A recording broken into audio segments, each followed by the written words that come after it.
यही खबर आ रही है ग्राउंड जीरो से। सीधा चलते हैं विवेक काटजू साहब के पास। फॉर्मर डिप्लोमेट है, हमारे साथ जुड़े हुए हैं लगातार हमारे कवरेज में। विवेक काटजू साहब, अब हम अगर भारत की बात करें तो हमने थोड़ी देर पहले बात की थी कि भारत अपने राष्ट्रहित को आगे रखेगा और बाकी बातें उसके बाद आएंगी, लेकिन इसी बीच राजनयिक संबंधों को भी ध्यान में रखना है। अमेरिका और रशिया दोनों ने साथ मांगा था यूएनएससी में, लेकिन हमने सोचा कि हम एब्सटेन करेंगे, वोटिंग ही नहीं करेंगे, यही सही रास्ता अपनाएंगे।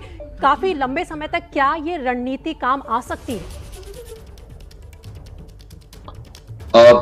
हाँ, क्योंकि हम अपनी स्टेटमेंट्स के जरिए ये दिखा सकते हैं कि हम किसके पक्ष की तरफ जा रहे हैं और करेक्टिव एक्शन जो लेना है वो स्टेटमेंट्स के जरिए लें।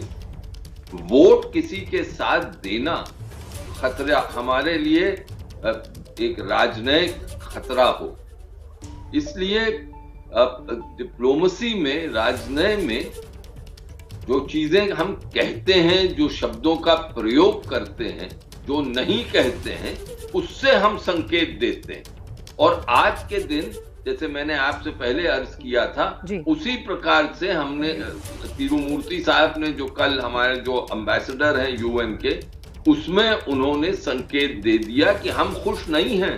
जो कदम रूस ने उठाया है उससे हम खुश नहीं हैं, लेकिन हम इस हद तक नहीं जा सकते कि अमेरिका का साथ दें और उनको कंडेम करें।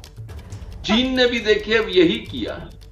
चीन के संबंध आज के दिन रूस से बिल्कुल भाइयों के संबंध घनिष्ठतम है, लेकिन क्या इन दोनों की फॉरेन स्ट्रैटेजी में कोई फर्क नहीं है? विवेक काटजू साहब, देखिए चीन तो सबको पता है, चीन और अमेरिका साथ साथ नहीं है, तो वो अमेरिका का साथ नहीं देगा, रशिया का साथ दे दिया। लेकिन भारत पिछले 7 सालों में बहुत ज्यादा एफर्ट ले रहा है। मोदी ट्रंप के जमाने को आप याद रखिए कि हम अमेरिका के भी करीब हो रहे हैं, और ऐसे में साफ तौर पर अमेरिका की बात ना मानना वो किस तरफ ले जा रहा है हमें?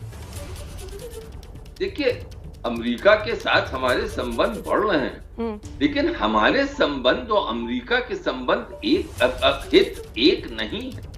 हमारे हित अपने कई मामलों पे, अफगानिस्तान का मामला देख लीजिए, पाकिस्तान की तरफ अमेरिका का झुकान देख लीजिए, चाहे वो कुछ भी कहे, वो पाकिस्तान से अब उस तरह का रवैया नहीं अपनाते जो हम चाहते हैं उनसे। और वो अगर आप उनसे बात करिए तो वो यही कहते हैं कि भाई इसमें हमारे हित इन्वॉल्व हैं, तो इसलिए हम इस हद तक नहीं जा सकते जहां पर आप चाहते हैं कि हम जाएं, लेकिन हम अपना रुख। तो विवेक काटजू साहब, मोटा मोटी तौर पर 1947-48 की नेहरू की पॉलिसी ऑफ नॉन अलाइनमेंट शायद कहीं ना कहीं आज भी भारत के काम आ रही है। हम दोनों अपने गेस्ट से ये चर्चा जारी रखेंगे और